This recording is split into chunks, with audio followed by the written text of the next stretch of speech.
Tiens. Bon, mais c'est parti. Aujourd'hui, on est dans le deuxième webinaire de la série de trois portant sur les pièces matériaux de jeu libres et polyvalents. Aujourd'hui, ce que je voulais faire avec vous, c'est vraiment une continuité de ce qu'on a vu au dernier webinaire à propos du rôle de l'éducatrice là, dans l'intégration des pièces matériaux libres.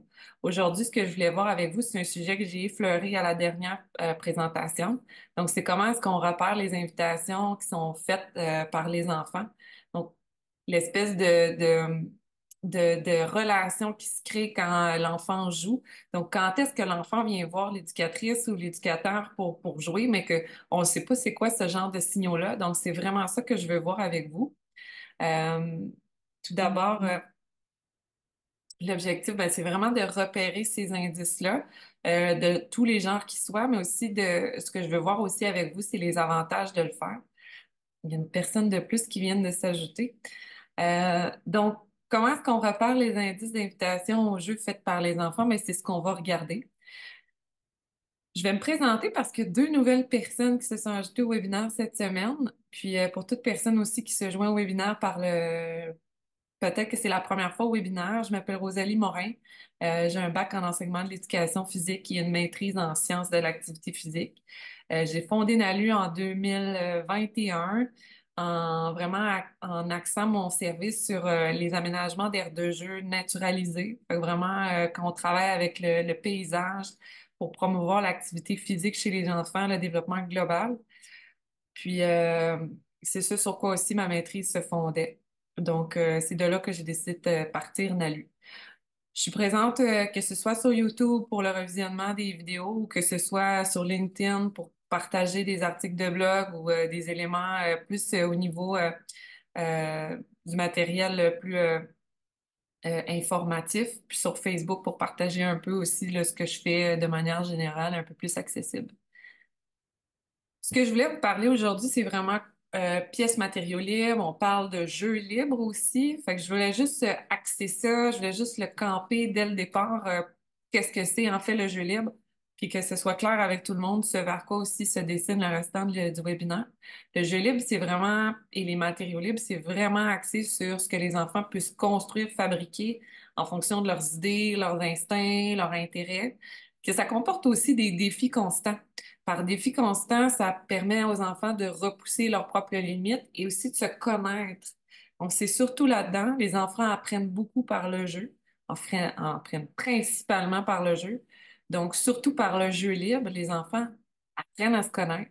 Surtout quand ils sont avec les éducatrices ou les éducateurs, que ce soit les parents aussi, toute personne qui va accompagner l'enfant. L'objectif dans le jeu libre, c'est vraiment de permettre à l'enfant d'explorer ses frontières, mais mais l'adulte ne doit pas imposer quelque chose, ne doit pas imposer un résultat. Donc, on est vraiment là-dedans dans le jeu libre, puis l'adulte a un impact sur le soutien à l'apprentissage de l'enfant. Il se doit d'avoir le bon rôle. J'en ai parlé au dernier webinaire, mais je vais en reparler un petit peu. On est dans le continuum d'accompagnement encore. Pour le résumer rapidement, en fait, qu'est-ce que c'est? C'est que si vous êtes pas engagé dans le jeu de l'enfant, il n'y a pas de soutien qui est fait à l'enfant. Donc, soit vous êtes sur votre téléphone, vous explorez peu, surveillez peut-être d'un œil, mais s'il y a quelque chose, vous allez intervenir. Fait que c'est vraiment si on est complètement déconnecté du jeu de l'enfant. Puis à l'opposé, si vous êtes la directrice du jeu, on n'est plus dans le jeu libre. Donc, c'est vous qui allez dire le résultat final, vous allez imposer un résultat même, donc on n'est plus dans le jeu libre. Mais entre les deux sphères qui ne sont pas à avoir comme rôle, qui ne favorisent pas nécessairement, qui ne favorisent pas le jeu libre, qui ne permet pas, entre autres, de bonifier le jeu libre, ben, quand on est à l'intérieur, ces quatre phases vertes-là, ces quatre rôles-là le permettent. Euh, Si vous êtes une observatrice bienveillante, là, je vous ai mis un exemple, vous allez peut-être capter les futures actions, les désirs des enfants, puis vous allez prendre des photos, prendre des notes, quelque chose qui va être complémentaire à d'autres apprentissages que vous allez faire plus tard. Si vous voulez mettre en scène quelque chose, c'est parce que vous avez un intérêt pédagogique derrière. vous allez peut-être raconter une histoire, vous allez protéger la création, la construction d'un enfant pour une raison. Si on veut protéger la construction d'un enfant, c'est parce qu'on veut que l'enfant peut-être aille plus loin dans sa création, ou on sait qu'il y a beaucoup de brouhaha peut-être autour, donc c'est pour la protéger. Pour que l'enfant apprenne, parce que vous avez un objectif de bonifier son raisonnement. Fait que, voyez-vous, il y a un aspect très pédagogique derrière. C'est aussi de raconter une histoire, donc on veut mettre en scène des choses. Souvent, ça va amener les enfants à peut-être faire comme dans l'histoire. Vous pouvez faire aussi des parallèles avec l'histoire.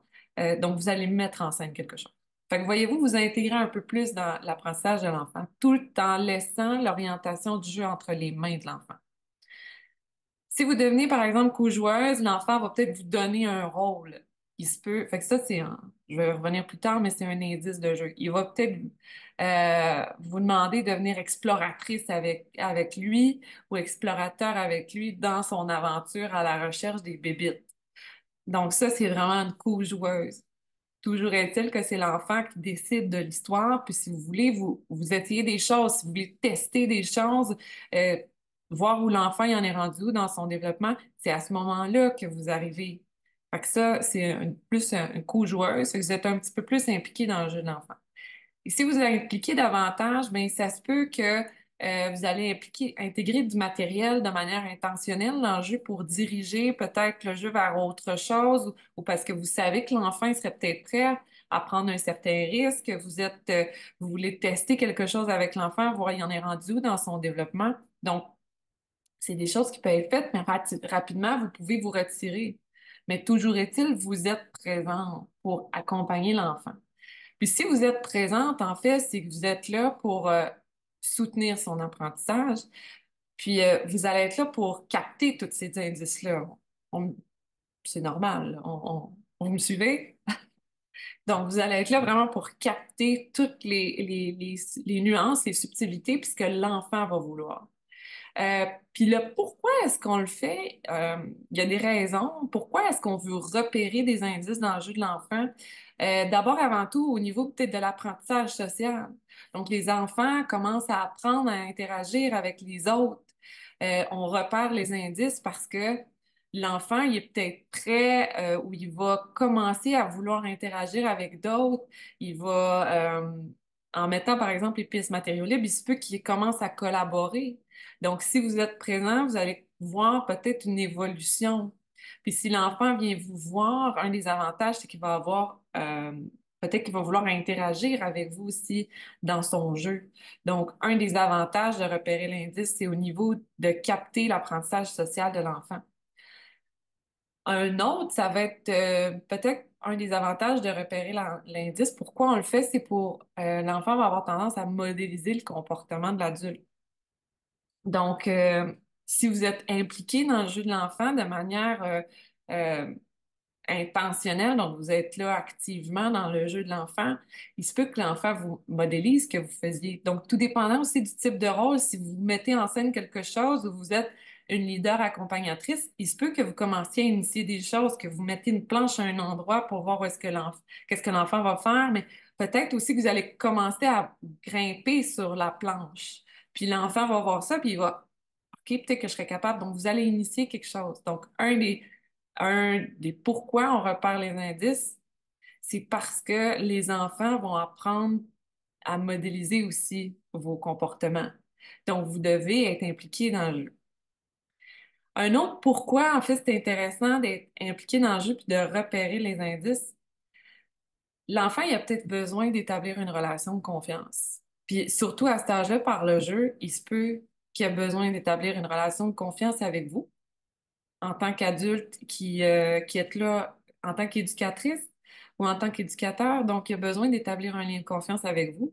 Puis en même temps, vous allez capter aussi les relations de confiance qui vont se faire avec les autres enfants, les relations de confiance aussi de l'enfant à lui-même, tout simplement. Fait qu'en repérant ces indices-là, vous allez être présent pour lui. Il se peut qu'il vienne vous voir, qu'il vienne vous chercher. Je vais vous parler des types d'indices, là. Mais un des avantages de repérer les indices, c'est ça. Un autre pourquoi c'est important de repérer les indices des enfants dans le jeu, c'est parce que vous pouvez transmettre des connaissances. les fameux pourquoi. On les connaît tous, là, les fameux pourquoi, là. Donc, un enfant qui va venir vous voir va vous demander des fois pourquoi. Fait que ça, donc c'est ça c'est verbal. Fait que c'est une demande verbale. Puis vous, vous avez la chance de transmettre une connaissance à ce moment-là. Fait que c'est un peu ça. Fait que l'enfant est dans son jeu, il essaie quelque chose, puis vous allez répondre à ces questions. Fait que par la transmission de connaissances. Puis le dernier, ben, c'est pourquoi est-ce que c'est important de repérer les indices dans le jeu? Parce que des fois, il y a des enfants qui vont interagir avec vous ou avec d'autres enfants, puis qui ont besoin d'un support émotionnel. Il y en a, j'en ai peut-être parlé au dernier webinaire, mais il y en a qui ont besoin, qu'il y en a qui traitent beaucoup d'informations par le jeu, par ce qu'ils vivent. Puis, il suffit simplement d'être là pour eux. Donc, en étant présente et là, un des avantages, c'est qu'on peut les supporter émotionnellement, que ce soit aussi par leur faire comprendre c'est quoi la joie, la peine, euh, les enfants qui ont peur. Donc, tout ça, il faut être présent et là.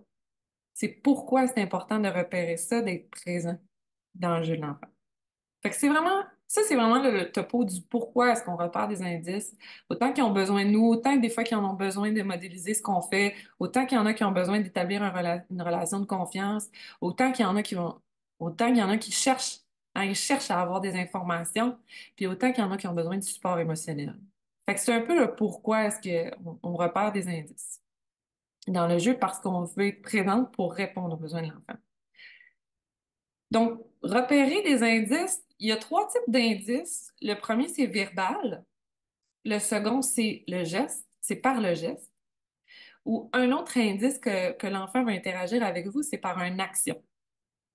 Donc, le premier, par le geste, par la verbale, il se peut très bien que l'enfant vienne vous voir, j'en ai parlé tout à l'heure, et vous donne un rôle.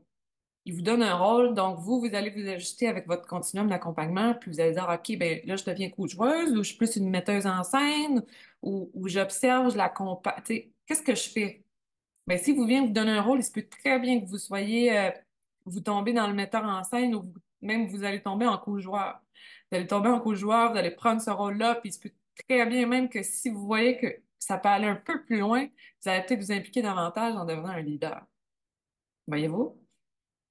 Un autre, c'est l'enfant va vous demander de jouer ensemble. Donc, viens jouer avec moi, viens jouer avec moi. Ça, c'est le fameux classique. Qu'est-ce qu'il cherche, l'enfant? Fait que là, il faut se poser la question, qu'est-ce qu'il cherche? Qu'est-ce qu'il veut avoir? C'est quoi son besoin?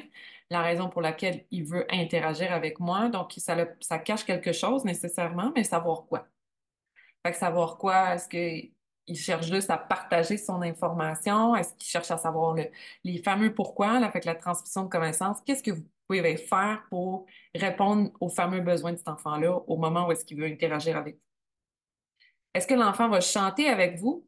Donc, est-ce que vous allez pouvoir modéliser? Est-ce que vous allez prendre un rôle de metteuse en scène en chantant un peu, puis là, l'enfant va rire avec vous, il va venir vous voir, puis là, vous allez chanter ensemble. Fait que ça se peut très bien que vous chantiez ensemble à différents types d'intensité.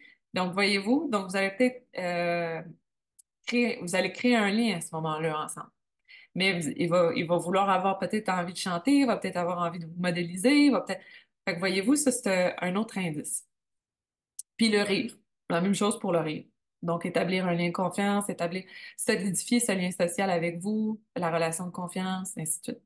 Support émotionnel, comprendre c'est quoi le rire, ainsi de suite. Donc, ça, c'est le premier indice pourquoi ils veulent interagir avec vous. De la manière dont ils peuvent interagir avec vous, pardon. Le deuxième indice, c'est par le geste. Ça se peut qu'ils vous fassent des grimaces. Tu sais, qu'ils cherchent à comprendre comment le visage fonctionne, les types de réactions possibles, les types de grimaces qui existent. Moi, je fais un parallèle avec ça quand j'étais plus jeune. Ma mère m'avait fait une grimace, puis elle avait touché son nez avec sa langue. Puis depuis ce jour-là, je suis capable. Fait qu'on avait fait des choses ensemble, mais on a comme commencé à modéliser pour apprendre aussi cet aspect de aussi c'est quoi nos limites, là. Où est-ce qu'on est, qui on est, qu'est-ce de quoi on est capable aussi. Donc, ça se peut que l'enfant interagisse avec vous par une grimace. Par un clin d'œil, s'il y en a qui sont capables. Au début, c'est pas tout le temps évident, mais pour les plus vieux qui sont capables, il y en a qui vont essayer de se tester. Donc, est-ce qu'ils vont interagir avec un clin d'œil? Est-ce qu'ils vont aussi vous faire juste un signe de la main? Le- Est-ce qu'ils vont lever leurs mains? Est-ce qu'ils vont lever les mains? Ou ils vont venir vous voir? Donc, avec votre, ils vont peut-être vous faire un halo ou quelque chose. Donc, qu'est-ce qu'ils veulent? La seule chose que je veux dire là-dessus, c'est, ça peut peut-être être très passif, mais tu sais, l'idée, c'est toujours de se poser la question, qu'est-ce que ça cache? Est-ce que ça cache quelque chose? Si oui, tant mieux. On peut explorer, sinon, quoi?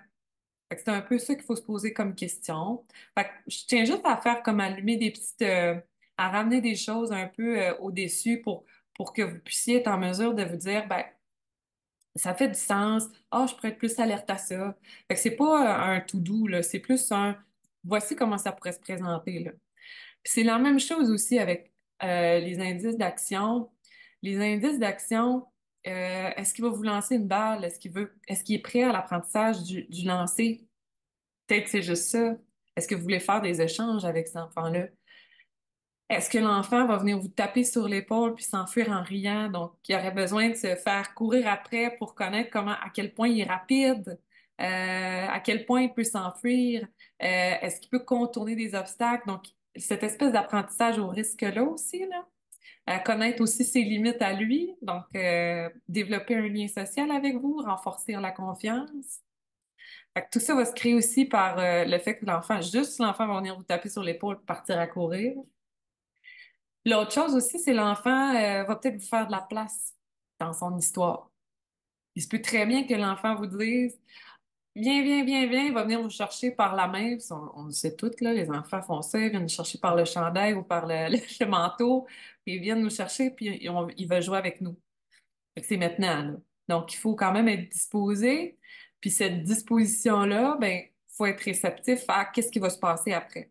Donc, par l'action, ben, si l'enfant fait de la place dans l'histoire pour vous ou dans un groupe, c'est peut-être aussi, je pense entre autres à, ici, ils prennent le thé, puis là, il y a des poupées, ben là, vous allez peut-être prendre le thé avec l'enfant et les poupées. Donc, ça, c'est une chose, entre autres, là. Mais il se peut aussi que ce soit pour il va rentrer dans un petit abri en bois, puis avec ses branches, tout juste en dessous d'une bâche, puis il va te dire, OK, reste ici, tu vas être la malade, puis moi, je vais te soigner. C'est peut-être ça aussi.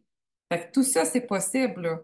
Mais l'idée, en fait, c'est que l'enfant veut créer un lien avec vous. Il veut entrer en relation avec vous. Tout simplement, il faut être réceptif à ça. Je vous l'avais dit, ça allait être très court aujourd'hui, mais ce que j'aurais aimé, c'est qu'on discute quand même s'il y a des éléments sur lesquels vous voulez revenir. Mais je vais terminer en conclusion, la raison pour laquelle c'est important euh, être attentif aux indices que les enfants nous font, c'est que peu importe le type d'accompagnement que vous allez faire à l'enfant, de la manière dont vous allez accompagner l'enfant, ça va avoir un impact sur son apprentissage. Donc, si vous restez très passif là-dedans, ça va simplement, il n'y aura pas de chance à l'enfant de faire des apprentissages supplémentaires. Puis ça, je pense qu'on est tous d'accord là-dessus. Fait que votre accompagnement, le type d'accompagnement que vous allez faire va avoir un impact. Fait que tout dépendant le continuum, c'est intéressant de s'ajuster avec ce continuum-là. De dire, OK, est-ce que l'enfant, il me demande quelque chose ou est-ce que je verrais que je pourrais m'impliquer davantage dans le jeu parce que ça pourrait amener l'enfant ailleurs parce qu'il est là. Fait que c'est un peu ça aussi que je voulais faire revenir euh, à la surface, puis, puis d'être attentif à ces... Il vient me chercher, tu sais, parce que tu sais, je suis disposée pour le faire, je vais le faire, je vais y aller, je vais jouer avec l'enfant, puis je vais comprendre qu'est-ce qu'il a de besoin. Puis si je suis capable, je vais lui présenter des apprentissages, je vais lui présenter des choses que je connais, tu sais. Fait que, puis de répondre aux besoins, qu'est-ce qu'il cherche aussi de moi dans ce jeu-là. Puis l'autre chose, ben, comme je vous l'ai dit, ben, il s'agit d'être activement engagé afin de réagir de manière appropriée aux besoins de l'enfant. C'est ce fameux, ce fameux continuum-là. La façon dont vous allez interagir avec l'enfant va avoir un impact sur son apprentissage. Puis il faut être alerte au type d'indice parce que il y a beaucoup d'avantages à ça. Puis quand vous intégrez les pièces matériaux libres, c'est tout aussi vrai. Parce que les enfants, c'est comme c'est des nouveaux contextes de jeu. On reste dans le jeu libre, mais c'est des nouvelles pièces de jeu. C'est si on intègre quelque chose de manière très, il y a une raison pour laquelle vous l'intégrez. Fait qu'il y a vous prenez une opportunité parce que vous savez que l'enfant, il est peut-être rendu à grimper. Fait que vous allez lui proposer des pièces pour grimper. Voyez-vous? Fait que vous êtes attentive à ça. Donc, en étant dans le jeu, vous apprenez l'enfant, son besoin, puis ensuite de ça, vous intégrez le matériel qu'il faut pour qu'il aille plus loin. On s'entend qu'il y a beaucoup d'enfants, beaucoup de besoins, mais l'objectif, c'est de voir si vous réussissez à le faire pour un, puis que ça fonctionne, puis vous voyez qu'il y a un besoin aussi global, que vous le voyez qu'il y a quelque chose qui marche pas. Il y a beaucoup d'enfants qui ont besoin de grimper. Qu'est-ce que je peux faire? Ben, c'est aussi de proposer des pièces pour que les enfants puissent grimper. Voyez-vous? Fait qu'il y a un besoin, puis vous réagissez de manière conséquente à ça. Fait que vous rebondissez sur ce que l'enfant a besoin en étant présente pour eux activement, tout simplement. Fait que j'en étais là avec le webinaire aujourd'hui. Ça a été très court. On a fait ça vraiment short and sweet. Mais avez-vous des questions? Est-ce que vous voulez qu'on revienne sur quelque chose?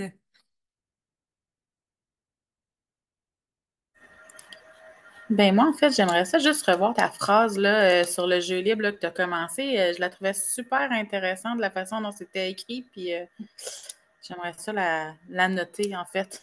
Celle-ci. Ouais. Celle-là, c'est la phrase, peut-être pas dans l'intégralité, celle que j'avais écrite dans mon mémoire, mais euh, c'est l'association de, de, hmm, j'ai un blanc. L'ASP, l'Association de santé publique. Ouais. Qui l'avait écrit en 2019. C'est un ouvrage qui avait été rédigé sur l'importance du jeu libre pour les enfants. Fait que c'est un peu comme quand les pédiatres cette année ont parlé du jeu risqué, comme quoi maintenant ils mettaient de l'avant à quel point le jeu risqué était bénéfique pour le jeu de l'enfant, pour le développement de l'enfant.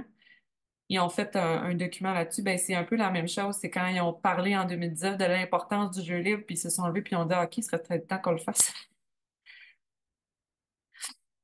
Mais ça fait longtemps qu'on sait que le jeu libre, là, c'est un plus-plus, là. Est-ce que sinon, vous avez d'autres questions? Cindy, Karine? Moi, dans le fond, c'est pas une question, mais c'est plus une observation, je dirais. Oui. Je trouve que, tu sais, on est vraiment dans une autre ère. Tu sais, auparavant, en tout cas, je vais parler pour moi aussi, je trouve que euh, j'entrais beaucoup dans la bulle des enfants Mm. au lieu de les observer, puis c'est ça, d'être metteur en scène ou les rôles que tu as nommés tantôt, là.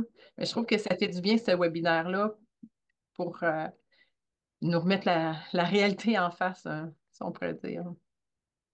C'est vraiment, comme tu dis, c'est, c'est,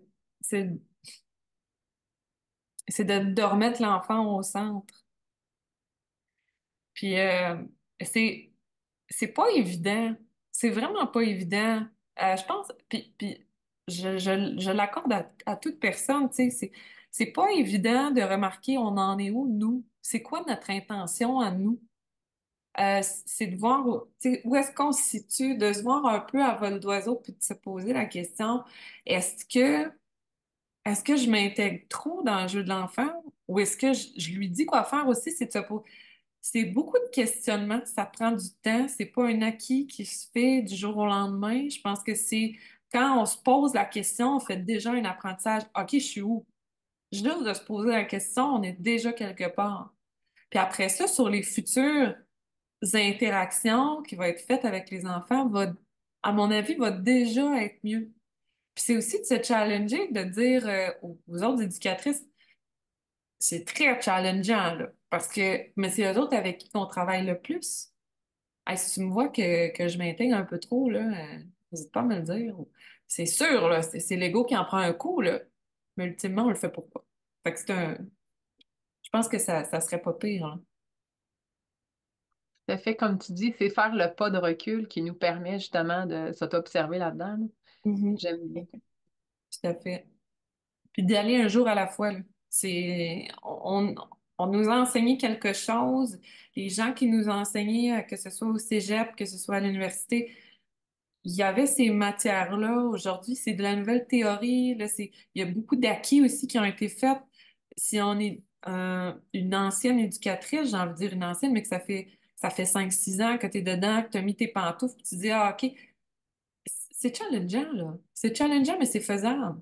C'est faisable de remettre son pied en arrière puis de se poser des questions, là. Juste de se poser une à deux questions par jour, puis à un moment donné, ça va être trois, quatre. Ben, je pense que dans le temps, ça va de juste avoir l'intérêt de repositionner l'enfant au centre de tout ça. Je pense qu'on s'en va vers quelque chose. Cindy, est-ce que tu avais une question?